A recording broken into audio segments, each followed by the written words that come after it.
Serok Vezir Herema Kurdistane, Mesrur Barzani, Zengila Destpekirina Salanu Yahwendineya 2025, 2026 li Herema Kurdistane Leda.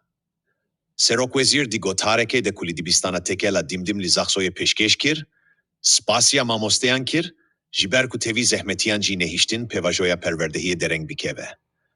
Her viha jibo serkeftinin kuvan divare pergala perververdehiye de bir dest histine, Pirozbahili vezir u Karmenden vezareta perverdehikir. Sala wendineli başure Kurdistane destpekir. Li seranseri parezgehan swendekarçun dibistanan u Serok Vezir Mesrur Barzani, li dibistana gunde dimdimeye zaxsoye di merasimeke de zengila salanu ya swendineleda. Serok Vezir Mesrur Barzani di merasimede ahivi ugot, ez bi destpekirina salanu ya swendine hemu mamoste swendekar u şelke herema Kurdistane piroz dikim. Spasya malbaten ku zaroken sweşandine dibistane dikim. Ez piştrast im ku ev xwendekar dedi paşeroje de bibin seroken ku velateme bi peşbixin. Spasyeke taybet jibo mamosteyan.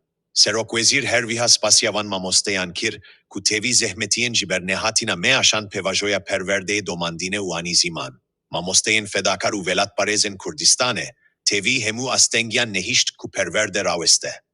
Mesrur Barzani spasya malbatan jikir u viha aksivi, bi piştgiriya malbaten ku zaroken ve dişinin dibistane, de paşeroja geleme geçbibe.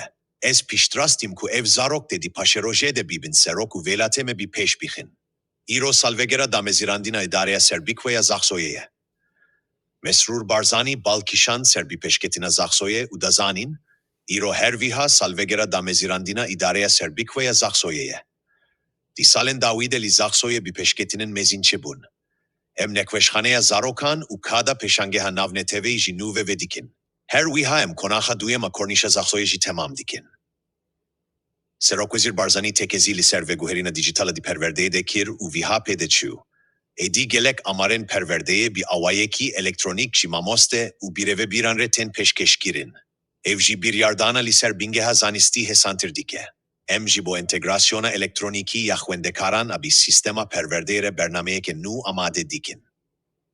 Mesrur Barzani behsa projeyin avakirina dibistanan ji kirugot, disalen Davide zede tiri duset dibistan hatine avakirin u neziki 2000 dibistan ji hatine nujenkirin. Pedivi bi zedetir heye u emdeli gori derfetan ve yeke zede bikin. Velateme velateki piroze, bi huina şehiden me hatiye honandin. Serok Vezir Mesrur Barzani her viha aniziman. Daxwaza min ji mamoste, xwendekar u malbaten wan evve ku dive mijaren velat parezi u parastina jingehe di sistema perverdeye de bibin bingehek. Velateme velateki piroze, bi huina şehiden me hatiye honandin. Erkemeye ku emvi velati pakiş bihelin u bi peş bixin. Serok Vezir di davya axaftina Swede bangi mamosteyan kir, ku nezikatiya vana li hemberi swendekaran li ser bingea hezgirin u rezgirtine beugot, di daviye de ez hevi dikim ku pevendiya di navbera swendekar u mamosteyan de li ser bingea hezgirin u rezgirtine be, ne bi tirsu ne çariye. Di ve xwendekar rezeli mamoste, u de u baven swe bigirin, mamoste u de u bavji di ve şiyanen swendekaran derhin hole, u jibo Kurdistaneke bi peşketitir piştkiriya van bikin. Neziki 2 milyon swendekari dest bi dibistane kir. Ligori amaren vezareta perverdeye ya herema Kurdistane isal neziki 1,8 milyon swendekar li dibistanen fermi u zedetiri, sedu 5,000 swendekarji li dibistanen taybet perverdeye dibinin. Liçar parezgehen herema Kurdistane bi gişti zedetiri 5,700 dibistan hene. Jidema ku kabineya nehimina sala 2019 dest bi kar kiriye u virve, du hefte uçar dibistan u bahçeyen zarokan hatine avakirin, u avakirina hinek projeyan ji didome.